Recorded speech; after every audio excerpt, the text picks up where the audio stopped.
छात्र छात्राओं, आज हम लॉर्ड विलियम बेंटिक द्वारा जो विलियम एडम को कुछ कार्य सौंपा गया था शिक्षा से संबंधित, बिहार और बंगाल राज्य के अंतर्गत शिक्षा की कैसी व्यवस्था है, शिक्षा किस प्रकार से चल रही है, कितने विद्यालय हैं, कितने छात्र उनमें पढ़ते हैं, कितने टीचर्स हैं, कि क्या स्थिति है, स्त्री शिक्षा कैसी है। तो इन सब का हमने अध्ययन किया। कल उन्होंने अपनी 3 रिपोर्ट भेजी है। तीनों रिपोर्ट में बिहार और बंगाल राज्यों की स्थिति उन्होंने बताई है। उसके आधार पर अपनी उन्होंने कुछ सिफारिशें दी हैं। उन सिफारिशों को हम जो है पढ़ते हैं। एडम की सिफारिशें, सबसे पहले उन्होंने कहा है निस्यंदन सिद्धांत लागू न करें। निस्यंदन सिद्धांत जो है उसको भारत की शिक्षा में लागू न किया जाए, क्योंकि भारत में उससे एक खाई पैदा हो रही है, उससे जो है एक वर्ग भेद पैदा हो रहा है। निस्यंदन सिद्धांत से एक उच्च वर्ग अलग से पैदा हो रहा है और एक निम्न वर्ग अलग से पैदा हो रहा है। तो 2 वर्ग सामने आ रहे हैं, तो उनमें खाई पैदा हो रही है। और जो मैकाले ने एक निस्यंदन सिद्धांत के आधार पर उच्च शिक्षित व्यक्तियों से और जो जन सामान्य की शिक्षा का कार्य उनको सौंपा गया था, वो कार्य वहाँ पर बिल्कुल भी नहीं हो रहा है और उसकी जगह घृणा और द्वेष का माहौल उत्पन्न हो रहा है। तो इसी वजह से उन्होंने इस विवाद को खत्म करने के लिए या इस तरह के वर्ग पैदा न हो उसको खत्म करने के लिए उन्होंने अपना ये सुझाव दिया है कि भारतीय शिक्षा प्रणाली में जितना जल्द से जल्द हो सके इस निस्यंदन के सिद्धांत को काट देना चाहिए, बाहर कर देना चाहिए, उसको लागू नहीं करना चाहिए। अर्थात हमें जो है स्कूल जगह जगह खोलने चाहिए और हमें जो है टीचर्स भी उसमें अपॉइंट करना चाहिए, जिससे हमारा जो बच्चे हैं ज़्यादा से ज़्यादा लाभान्वित हो सके। दूसरा इन्होंने अपनी सिफारिश दी है कृषि शिक्षा की व्यवस्था करना। इसमें इन्होंने कहा है कि भारत एक जो है कृषि प्रधान देश है। यहाँ की जो अधिकांश जनसंख्या जो है वो गाँव में निवास करती है और निवास करने के साथ साथ में गाँव का जो व्यवसाय है वो कृषि करना है, खेती करना है। अर्थात उनकी जो रीढ़ है वो व्यवसाय जो है, उनका रीढ़ जो है व्यवसाय की वो खेती करना है, दूसरे कोई उद्योग धंधे नहीं है। तो इसीलिए अगर हम इनके छात्र छात्राओं को कृषि से संबंधित शिक्षा दें, कृषि से संबंधित स्कूल खोले, कृषि से संबंधित विद्यालय खोले, कृषि से संबंधित पाठ्यक्रम ऑर्गेनाइज करें, कृषि से संबंधित जो है स्कूलों को अलग से खोले, तो हो सकता है भारतीयों का अधिक लाभ हो, भारतीयों की आर्थिक स्थिति कुछ मजबूत हो जाए, है ना। तो इसीलिए इन्होंने सिफारिश की है कि यहाँ पर जो है कृषि शिक्षा की एक उचित व्यवस्था नहीं है, वो उचित व्यवस्था होनी चाहिए। उस कृषि में प्रशिक्षित जो है टीचर की यहाँ पर उपलब्ध नहीं है और कृषि शिक्षा का कोई पाठ्यक्रम ऑर्गेनाइज नहीं किया गया है।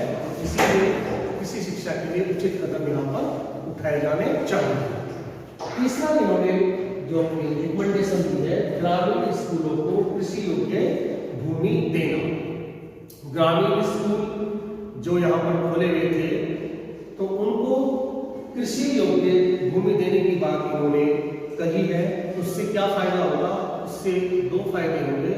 एक तो स्कूलों की अर्निंग होगी, है ना, उससे स्कूलों को पैसा प्राप्त होगा और उससे और क्या है कि उन कृषि योग्य जो भूमि है उसमें कृषि करेंगे बच्चे जाकर के, उनको प्रशिक्षण मिलेगा, वो प्रशिक्षित हो जाएंगे, उनको एक व्यवसाय मिलेगा, उनको एक रोजगार मिलेगा।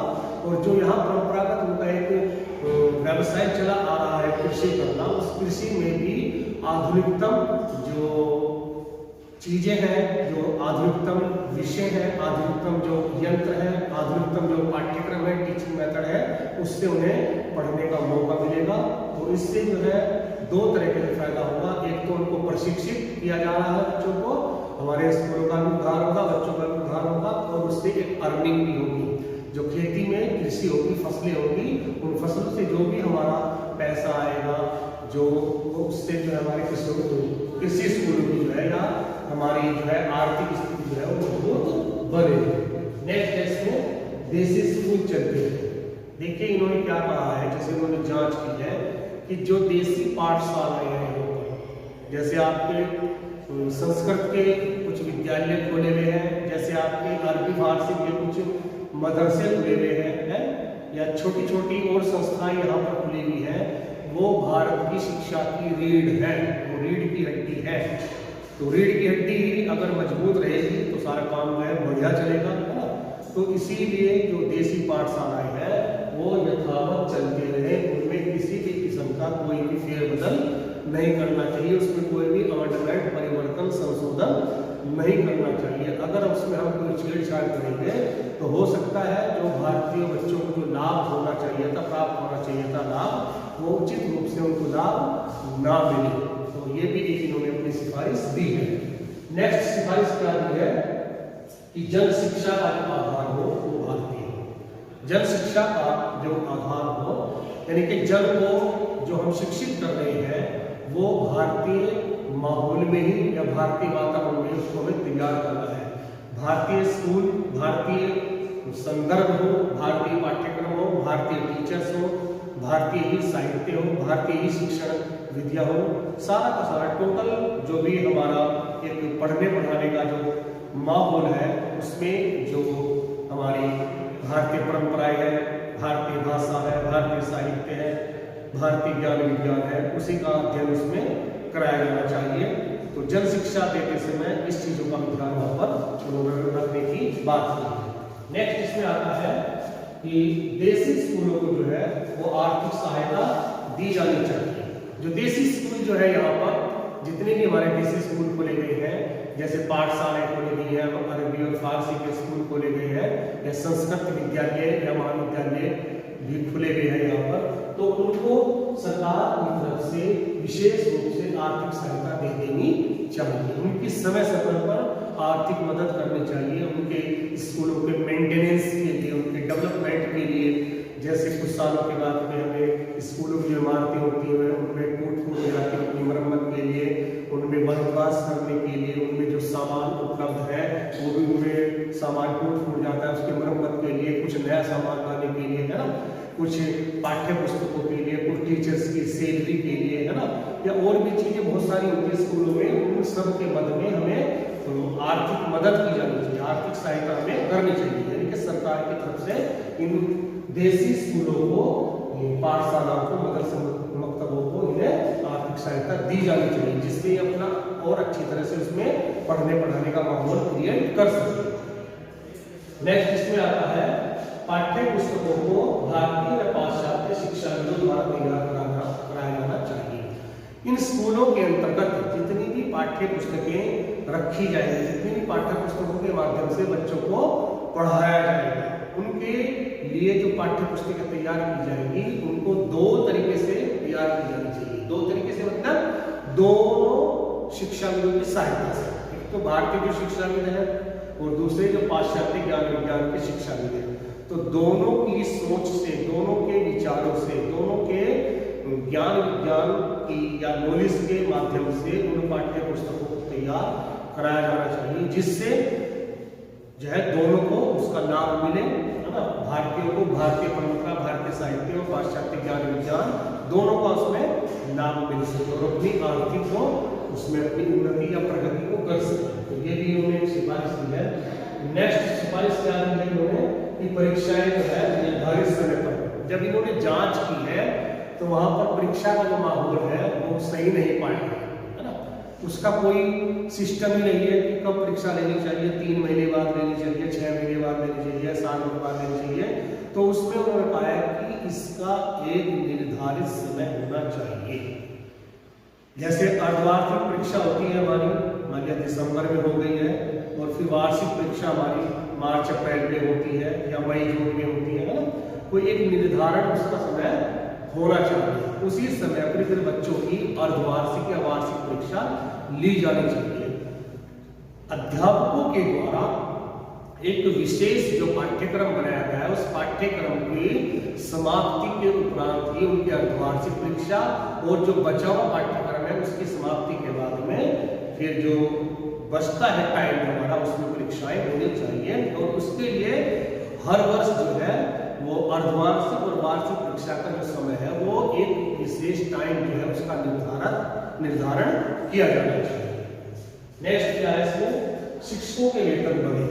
इन्होंने अपने जो सुझाव दिए थे, जांच दी थी, जांच में जो इन्होंने अपना पाया है, डाटा कलेक्ट करा था, तो उसमें पाया है कि 5 से 7 रुपए प्रति माह जो है अध्यापकों को सैलरी मिलती है। बताइए, 5 से 7 रुपए उस जमाने में होती थी और वो उस जमाने में खुश थे वो लोग उस मतलब सैलरी को पा करके भी, क्योंकि ज़्यादा आवश्यकताएं तो नहीं थी, ज़्यादा महत्वाकांक्षाएं नहीं थी, ज़्यादा जरूरतें नहीं थी, तो वो तो अपना सादा जीवन कुछ विचार के हिसाब से चलते थे वो लोग जो है। लेकिन जो पाश्चात्य व्यक्ति थे वो थोड़ा ऐश्वर्य भरा जीवन जीते थे, है ना, तो उनको लगा है कि वो 5-7 रुपए जो है वो कम है।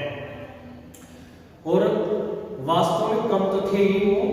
उन्होंने समझा कि अगर हमें टीचर्स से और अच्छा आउटपुट लेना है, टीचर्स की स्थिति को हमें जो है वो मजबूत बनाना पड़ेगा।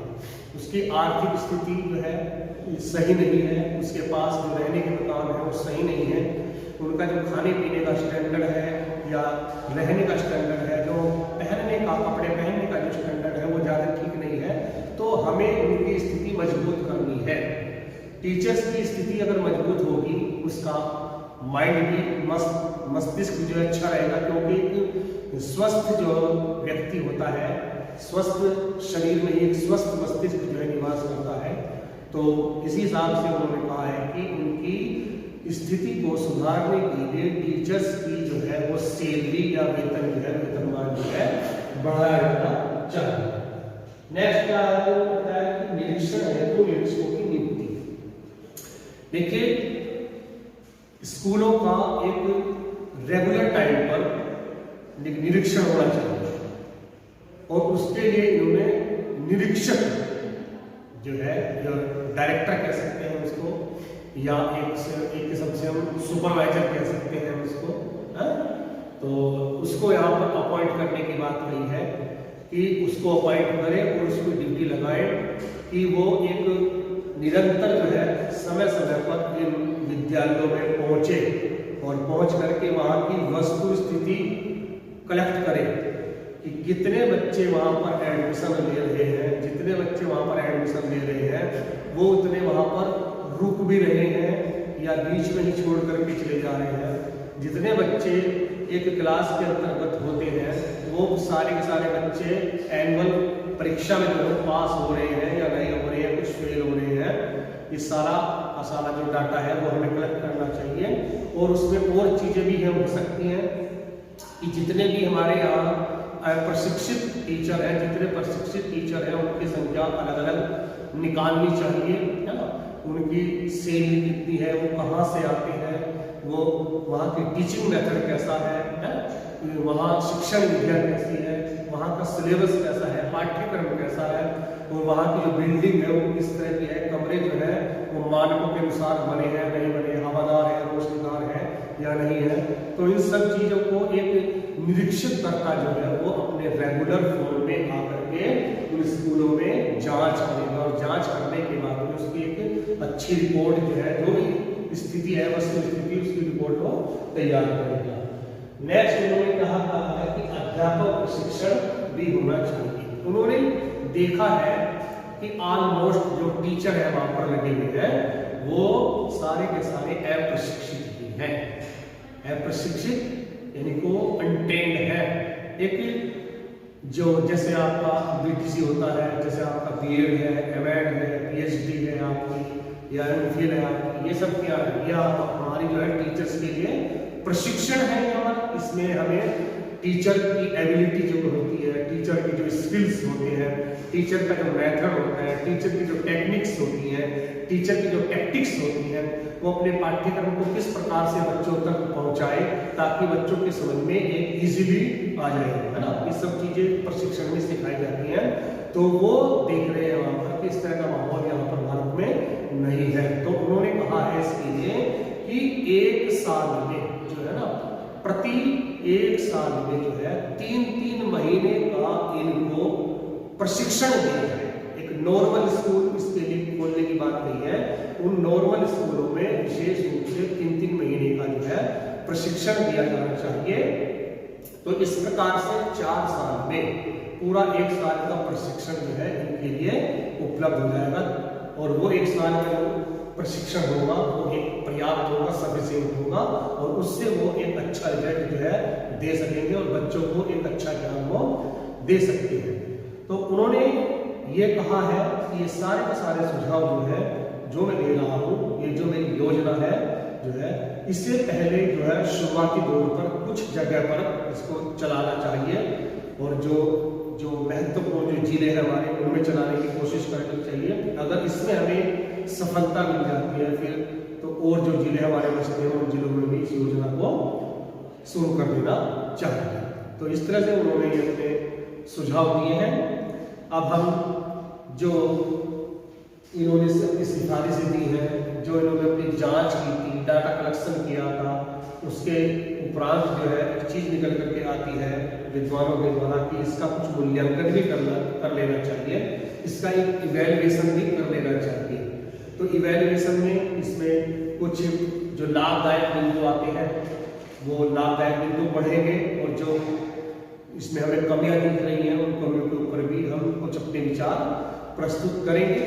तो जैसे इन्होंने सबसे पहले इसका इवैल्यूएशन करने के लिए कुछ लाभदायक बिंदु कौन कौन से हो सकते हैं उन पर हम नजर डालने की कोशिश करेंगे। जैसे सबसे पहले क्या है कि इन्होंने निस्यंदन सिद्धांत का जो है विरोध किया है।